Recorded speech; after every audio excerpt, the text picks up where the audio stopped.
When a billionaire's dying son had only 2 months left, their humble maid made a shocking decision. She spent her entire life savings on something that would change everything. What she did next brought the powerful man to his knees and taught him the true meaning of wealth. Before watching full story, comment below from where are you watching. Also like and subscribe for more stories. Richard Morgan was one of the richest men in New York. He owned big companies and had millions of dollars. His tall building had his name written in golden letters. Everyone knew who he was. But today, as he sat in his expensive office chair, he felt like the poorest man alive. His phone was still in his hand. The doctor's words kept playing in his mind again and again. "Mr. Morgan, I am very sorry. Your son David has only 2 months left to live. The cancer has spread too much. We have tried everything we could." Richard looked at the photo on his desk. It showed his 12-year-old son David with a big smile on his face. That photo was taken 3 years ago, before David got sick. Before everything changed. David's mother, Sarah, had died in a car crash when David was just 5 years old. Since then, Richard had to raise his son alone. But instead of spending time with David, Richard worked more and more. He thought that making money was the best way to take care of his son. He thought that buying expensive toys, sending David to the best private school, and living in the biggest house in the city was enough to show his love. He was very wrong. The truth was that David spent most of his days alone in their huge mansion. The house had 20 rooms, but it felt empty and cold. David would walk through the long hallways and his footsteps would echo. He would look out of the big windows and watch other kids playing in the park across the street. He wished he could join them, but he was too sick and too lonely. The only person who really cared about David was Maria Gonzalez. She was their housekeeper and had been working for the Morgan family for 8 years. Maria was 45 years old and came from a small town in Mexico. She had brown hair that she always kept in a neat bun, kind eyes, and hands that were rough from years of hard work. Maria had come to America to find a better life. She left her own 3 children back in Mexico with her mother so she could work and send money home to them. It broke her heart to be away from her own kids, but she needed to work to pay for their school and food. When Sarah Morgan died, Maria saw how lost and sad little David was. The boy needed someone to take care of him. Richard was always traveling for business or staying late at the office. So Maria became more than just a housekeeper. She became the mother figure David needed. Every morning, Maria would wake up early to make David's favorite breakfast, pancakes with chocolate chips and fresh orange juice. She would help him get dressed for school and pack his lunch with little notes that said things like, "Have a great day, mi niño," or, "You are braver than you know." When David came home from school, Maria was always there waiting for him. She would ask about his day, help him with homework, and listen to all his stories. When David got scared during thunderstorms, Maria would sit with him and tell him stories about brave knights and magical kingdoms until he fell asleep. But then David got sick. It started with small things. David felt tired all the time. He didn't want to eat his favorite foods. He got bruises on his arms and legs that wouldn't go away. Richard was in Japan on a business trip when the school called to say David had fainted during class. Maria rushed to the hospital. She held David's hand while the doctors ran tests. She was the one who heard the terrible word first: cancer. When Richard finally came back from his trip 2 days later, Maria was still at the hospital. She hadn't left David's side once. Her eyes were red from crying, but she was trying to be strong for the little boy. "Mr. Morgan," she said quietly, "David has been asking for you. He's been so brave, but he needs his papa." Richard felt ashamed. His son was fighting for his life, and he had been in business meetings on the other side of the world. The next 3 years were very hard. David had to go through chemotherapy, which made him very sick. He lost all his hair and became very thin. Some days he was too weak to get out of bed. Other days he felt a little better and could walk around the house. Through all of this, Maria never left David's side. She learned everything about his medicines. She knew exactly when to give him each pill. She learned how to help him when the treatments made him throw up. She drove him to doctor appointments when Richard was traveling. She slept in a chair next to his bed when he was in the hospital. Maria also helped David stay positive. She brought coloring books and taught him how to draw. She played board games with him for hours. She taught him Spanish words and sang him lullabies in both English and Spanish. She made his favorite foods when he could eat and held his hand when he couldn't. Richard tried to help by paying for the best doctors in the world. He spent millions of dollars on treatments. They flew to hospitals in different countries. But nothing worked. The cancer kept growing. During all this time, Richard was still working constantly. He told himself he was doing it for David, to pay for the medical bills and to secure David's future. But deep down he was also scared. He didn't know how to deal with seeing his son so sick. It was easier to focus on work than to face the reality that he might lose David. Now, sitting in his office after that terrible phone call from the doctor, Richard realized he had made a huge mistake. He had spent 3 years trying to cure his son with money, but he had forgotten to simply be with him. Richard canceled all his meetings and went home early that day. He found David in his bedroom, sitting in his wheelchair by the window. David looked so small and fragile. His head was bald from the chemotherapy, and his skin was very pale. But when he saw his father, his face lit up with joy. "Papa, you're home early," David said with excitement. "Maria and I were just looking at pictures of beaches. She was telling me about the beautiful ocean in Mexico where she grew up." Maria was sitting next to David, holding a photo album. She looked at Richard with worried eyes. She could see that something was wrong. "David, can you give Papa and me a minute to talk?" Maria asked gently. "Sure, Maria," David said. "Papa, will you come back? I want to show you the picture of the dolphins Maria saw when she was little." "Of course, son. I'll be right back," Richard said, trying to keep his voice steady. Richard and Maria stepped into the hallway. Richard's hands were shaking as he told Maria what the doctor had said. "The doctor says David only has 2 months left to live, Maria." 2 months? What am I going to do? I don't know how to be the father he needs. I don't even know what his favorite color is anymore, or what games he likes to play. I've been so focused on trying to save him that I forgot to just love him." Maria's eyes filled with tears, but she didn't cry. She had to be strong. "Mr. Morgan," she said softly, "David doesn't need expensive things or fancy trips. He just needs you. He needs his papa to sit with him, to talk with him, to listen to his stories. He wants to know that you love him." "But what if I don't know how? What if I say the wrong thing? What if I make him more sad?" Maria put her hand on Richard's shoulder. "Just be yourself, Mr. Morgan. Ask him questions. Ask him about his dreams, his favorite memories, what makes him happy. Children are very smart. They know when love is real. Maria, tell me about David. What is he like? What makes him smile?" Maria's face softened as she thought about David. "He loves stories, especially adventure stories about pirates and treasure hunters. He likes to draw and he's very good at it. He draws pictures of places he wants to visit someday, beaches, mountains, forests with wild animals. He loves dogs and always asks if we can get a puppy. He likes to help me cook in the kitchen, even though he can only stand for a few minutes at a time. And Mr. Morgan, he talks about you all the time. He keeps every business card you've ever given him. He's so proud of his papa." Richard felt his heart breaking. His son was proud of him, but Richard felt like he didn't deserve it. "What else, Maria? What does he dream about?" "He dreams about going to the ocean one more time.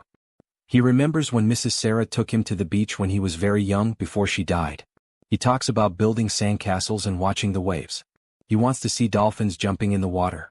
But most of all, Mr. Morgan, he dreams about spending time with you. He wants to go on a real adventure with his papa." That night, Richard made the biggest decision of his business life. He called his assistant. "Jennifer, I need you to cancel everything on my schedule for the next 2 months. Every meeting, every trip, every appointment." "Sir? But you have the Johnson Industries merger next week. And the Tokyo presentation on Thursday. These are multi-million-dollar deals. I don't care about the money, Jennifer. Cancel everything. My son needs me and nothing else matters right now." The next morning, Richard knocked on David's bedroom door. "Good morning, son. How would you like to spend the day with your old papa?" David couldn't believe it. "Really, Papa? You don't have to go to work." "Not today, buddy. Not tomorrow. Not for a long time. I want to spend time with you. What would you like to do?" David thought for a moment, then his face broke into the biggest smile Richard had seen in months. "Can we bake cookies with Maria? She promised to teach me her secret recipe, but I always wanted you to help too." So they went to the kitchen. Maria showed them how to mix flour, sugar, eggs, and vanilla. David laughed when Richard got flour all over his expensive business suit. They made chocolate chip cookies, and even though they were a little burned around the edges, David said they were the most delicious cookies in the world. "Papa, this is so much fun. Can we do this every day?" "We can do whatever you want, son," Richard said, realizing how much joy he had been missing. Over the next few days, Richard discovered so many things about his son that he had never known. David was an amazing artist. He had filled several notebooks with drawings of imaginary places and adventures. David loved to read, and he had read every book in his room at least twice. David was funny and told silly jokes that made Richard laugh out loud. They spent hours together every day. They played board games, watched movies, and Richard read adventure stories to David every night before bed. Richard learned that David's favorite color was blue like the ocean. His favorite food was Maria's homemade pizza. His favorite animal was dolphins because they always looked happy. But as wonderful as these days were, Richard could see that David was getting weaker. Some days David could barely get out of bed. Other days he felt good enough to sit in the garden and feed the birds. One evening, after David had gone to sleep, Maria came to Richard with tears in her eyes. "Mr. Morgan, can I talk to you about something very important?" "Of course, Maria. What is it?" "I have been thinking about David's dream to see the ocean again. I know you are worried about taking him too far from the hospital, but I have an idea." Richard listened carefully as Maria explained her plan. "My cousin Rosa lives in a small town by the sea just 2 hours from here. She is a nurse and has experience taking care of sick children. I have been saving my money for 2 years, and I have enough to rent a small beach house for a month. It's not fancy, but it's right on the sand. David could see the ocean every day." Richard was amazed. "Maria, you want to use your own savings for this?" "Yes, Mr. Morgan. I know you could easily pay for a trip anywhere in the world, but this is something I want to do from my heart. David has been like my own son all these years. When I couldn't be with my own children in Mexico, taking care of David helped fill the empty space in my heart. Please let me give him this gift." Richard was so moved he could hardly speak. Here was a woman who earned a modest salary, offering to spend her life savings to make his dying son's dream come true. "Maria, I can't let you spend your money. I should pay for this." "No, sir. Please understand. This is not about money. This is about love. I want to do this for David because I love him. And I want to do it for you too because you are learning to be the father David always needed." Richard realized that Maria was offering him something much more valuable than money. She was offering love, sacrifice, and a chance to make David's last weeks truly special. "Okay, Maria. But I have one condition. After this is over, I want to make sure your own children in Mexico have everything they need for school and college. And I want to pay for you to visit them whenever you want." Maria started to protest, but Richard held up his hand. "Please, Maria. You've given us so much. Let me give something back to your family." They told David about the beach house plan the next morning. His reaction was pure joy. "We're really going to live by the ocean? All 3 of us together? Like a real family?" "Yes, mi niño," Maria said, hugging him gently. "We're going to watch the sun rise over the water every morning and listen to the waves at night. And we can build sandcastles? The biggest sandcastles you've ever seen," Richard promised. 1 week later they packed their things and drove to the small beach town. David was excited but very tired from the trip. The beach house was simple and small compared to their mansion, but it was perfect. It had big windows facing the ocean, a cozy living room, and a porch where they could sit and watch the waves. David's first morning at the beach was magical. Even though he was in a wheelchair and could only walk for short distances, his happiness was contagious. Richard pushed his wheelchair right to the edge of the water. David's eyes grew wide with wonder as he watched the waves roll in and out. "Papa, it's even more beautiful than I remembered," David said. "Look how the water sparkles in the sunlight." They collected seashells and watched seagulls fly overhead. Richard carried David when he wanted to feel the sand between his toes. They built a small sandcastle together, and David decorated it with shells and seaweed. "This is the best day of my whole life," David said as they sat on the beach together. "Mine too, son." "Mine too," Richard replied, and he really meant it. Every day at the beach house became a treasure. Richard had never spent so much uninterrupted time with his son, and he discovered what an amazing person David was. Despite being sick, David was always thinking about others. He worried about whether Maria missed her own children. He asked Richard if he was sad about missing work. "Papa, are you sure it's okay that you're not at your office? I don't want you to lose money because of me." Richard knelt down next to David's wheelchair and looked into his eyes. "David, listen to me very carefully. You are more important than all the money in the world. These weeks with you are worth more than any business deal I could ever make. I love you more than anything, and I should have shown you that a long time ago." David smiled and hugged his father. "I love you too, Papa. I've always been proud of you, but now I'm proud and happy too." Maria took care of both of them during their time at the beach house. She made David's favorite meals and made sure he took all his medicines on time. She taught them both Spanish words and phrases. She told them stories about her childhood in Mexico and showed them photos of her own children. One evening, as they watched the sunset together, David said something that surprised both adults. Maria, when I go to heaven, I want you to go back to Mexico and hug your children for me. And Papa, I want you to make sure Maria can visit them whenever she wants. She's been taking care of me instead of being with her own kids, and that's not fair." Richard looked at Maria and saw tears streaming down her face. He realized that Maria had sacrificed precious time with her own children to take care of his son. She had given up birthdays, holidays, and everyday moments with her own family to be David's caregiver. "David is right, Maria. You've given up so much for our family. I promise that as soon as you're ready, I'll make sure you can spend as much time with your children as you want. And I'll make sure they have everything they need to build good lives for themselves." "Mr. Morgan, you don't have to." "Yes, I do, Maria. You've been more than an employee. You've been family. You've loved my son when I was too busy to do it properly. You deserve all the happiness in the world." As the days passed, David grew weaker, but his spirits remained high. He painted pictures of their beach house in the ocean. He wrote letters to his father and Maria. He made plans for how Richard should redecorate his room when he was gone. "Papa, I want you to turn my room into an office where you can work from home sometimes.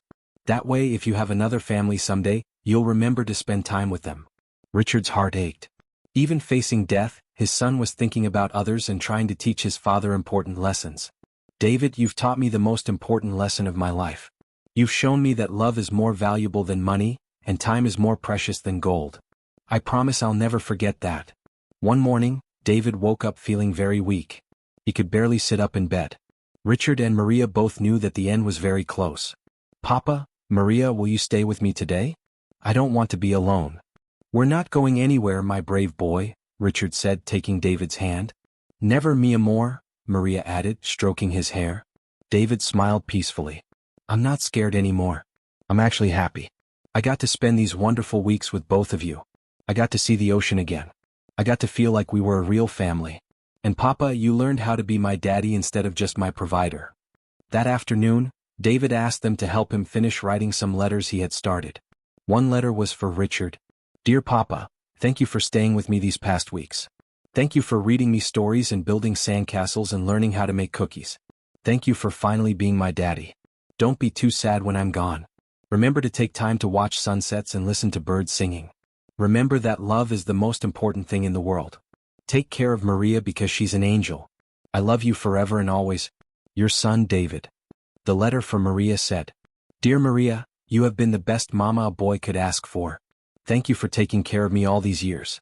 Thank you for teaching me Spanish and telling me stories and holding my hand when I was scared.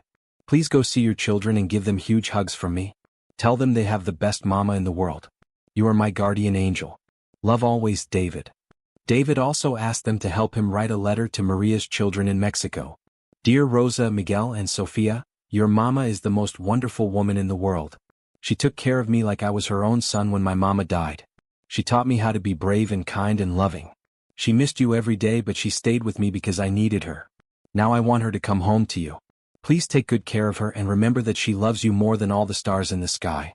Your friend in heaven, David." That evening, as the sun set over the ocean in brilliant oranges and pinks, David peacefully fell asleep holding both Richard's and Maria's hands. He passed away quietly with a smile on his face, listening to the sound of the waves. The funeral was held in the small beach town. Richard had wanted to have a big ceremony in New York, but David had specifically requested a simple service by the ocean. The local church was filled with flowers, and Maria sang a Spanish lullaby that she used to sing to David. Many people came to say goodbye, David's doctors, his teachers, some neighbors, and even some of Richard's business partners. But the most touching moment came when Maria's cousin Rosa brought a group of local children who had met David during their weeks at the beach. They had made him drawings and friendship bracelets, and they wanted to say goodbye to their new friend. After the service, Richard and Maria sat on the beach where they had spent so many happy hours with David. "Maria, I need to tell you something," Richard said. "You showed me what real love looks like. You loved my son better than I did for most of his life. You sacrificed your own happiness to take care of him. You used your own money to give him his final wish. I will never forget what you did for us." Maria wiped away her tears. "Mr. Morgan, David was a gift to me too. When I couldn't be with my own children, loving David helped heal my heart.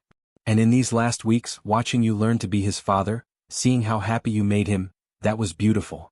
David died knowing that his papa loved him completely. I learned that too late, Maria. I wasted so many years." "No, sir. You learned when David needed you most. Those last weeks were the happiest of his life. He told me every day how grateful he was that his papa was finally spending time with him. You gave him exactly what he needed. True to his word, Richard kept all his promises to Maria. He paid for her to return to Mexico and reunite with her children. He bought them a beautiful house and made sure all 3 children could attend the best schools. He set up college funds for each of them and started a scholarship program in David's name for other children whose parents worked far from home to support their families. But Richard made other changes too. He completely transformed how he lived his life. He sold most of his companies and started a foundation to help families dealing with childhood illness. The foundation paid for medical treatments, but more importantly, it provided support to help parents spend time with their sick children instead of working constantly to pay medical bills. Richard kept the beach house and visited it every year on David's birthday. He would sit on the same spot where they had built sandcastles together and watch the sunset, remembering his son's words, "Remember to take time to watch sunsets, Papa." Maria would join him for these visits when she could. She had married a kind man in her hometown and was happily helping to raise her grandchildren. But she never forgot David, and she never forgot the lesson he had taught all of them about the power of love. 5 years after David's death, Richard received a letter from Maria's daughter Sophia. She was now in college, studying to become a pediatric nurse. "Dear Mr. Morgan," the letter said, "I wanted you to know that I chose my career because of the stories my mama told me about David. She said he was the bravest boy she ever knew, and that you learned to be a wonderful father by watching how much she loved him. I want to take care of sick children the way my mama took care of David. Thank you for taking care of our family and for showing us that love is more important than money. David would be proud of all of us. With gratitude, Sofia Gonzalez." Richard smiled through his tears as he read the letter. David's legacy was continuing to touch lives years after his death. The story of the billionaire and his maid became quietly famous in their community. People would talk about Maria, who spent her life savings to give a dying boy his dream, and Richard, who learned that the most precious gift a parent can give is time. Local newspapers wrote about the foundation Richard had started. Business magazines featured articles about the CEO who gave up his empire to spend time with his dying son. But the most important story was never written in any newspaper. It was the story of love, sacrifice, and the truth that Maria had known all along, that real wealth isn't measured in money, but in the love we give and the time we share with those who matter most. Richard never remarried, but he was not lonely. He spent his time helping other families, and he became like a grandfather to Maria's grandchildren. Every Christmas, Maria's whole family would visit him, and they would share stories about David and remember the boy who had brought them all together. And every night before bed, Richard would look at David's picture and whisper, "Thank you, son. Thank you for teaching me how to love. Thank you for bringing Maria into our lives. Thank you for showing me that being rich means having people to love, not money in the bank." The beach house still stands today, and Richard has turned it into a free vacation home for families with sick children. Above the front door there's a sign that reads, "David's house where love lives forever." And if you visit that beach at sunset, the local people will tell you that sometimes you can still hear the sound of laughter carried on the ocean breeze, the laughter of a little boy who taught the world that love is the greatest treasure of all.